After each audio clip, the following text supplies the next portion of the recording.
اعوذ باللہ من الشیطان الرجیم بسم اللہ الرحمن الرحیم۔ تو ان کو بھونچال نے آ پکڑا اور وہ اپنے گھروں میں اوندھے پڑے رہ گئے اور وہ اپنے گھروں میں اوندھے پڑے رہ گئے۔ اور موسیٰ نے اس میعاد پر جو ہم نے مقرر کی تھی اپنی قوم کے 70 آدمی منتخب کر کے کوہ طور پر حاضر کیے۔ جب ان کو زلزلے نے پکڑا تو موسیٰ نے کہا کہ اے پروردگار، اگر تو چاہتا تو ان کو اور مجھ کو پہلے ہی سے ہلاک کر دیتا۔ کیا تو اس فعل کی سزا میں جو ہم میں سے بے عقل لوگوں نے کیا ہے ہمیں ہلاک کر دے گا؟ یہ تو تیری آزمائش ہے، اس سے تو جس کو چاہے گمراہ کرے اور جسے چاہے ہدایت بخشے۔ تو ہی ہمارا کارساز ہے، تو ہمیں ہمارے گناہ بخش دے اور ہم پر رحم کر، اور تو سب سے بہتر بخشنے والا ہے۔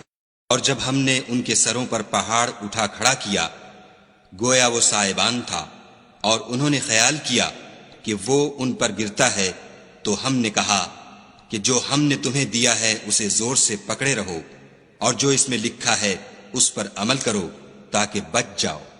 ان پہلے لوگوں نے بھی ایسی ہی مکاریاں کی تھیں، تو خدا کا حکم ان کی عمارت کے ستونوں پر آ پہنچا اور چھت ان پر ان کے اوپر سے گر پڑی، اور ایسی طرف سے ان پر عذاب آ واقع ہوا جہاں سے ان کو خیال بھی نہ تھا۔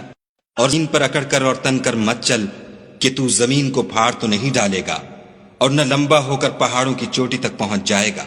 کیا اس سے بے خوف ہو کہ خدا تمہیں خشکی کی طرف لے جا کر زمین میں دھسا دے، یا تم پر سنگریزوں کی بھری ہوئی آندھی چلا دے، پھر تم اپنا کوئی نگہبان نہ پاؤ؟ مگر انہوں نے ان کو جھوٹا سمجھا، سو ان کو زلزلے کے عذاب نے آ پکڑا اور وہ اپنے گھروں میں اوندھے پڑے رہ گئے۔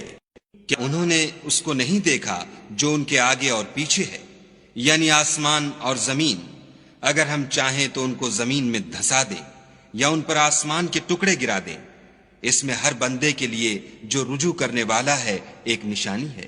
تم اس سے جو آسمان میں ہے بے خوف ہو کہ تم کو زمین میں دھسا دے اور وہ اس وقت حرکت کرنے لگے۔ سمود تو کڑک سے ہلاک کر دیے گئے، زمین بھونچال سے ہلا دی جائے گی۔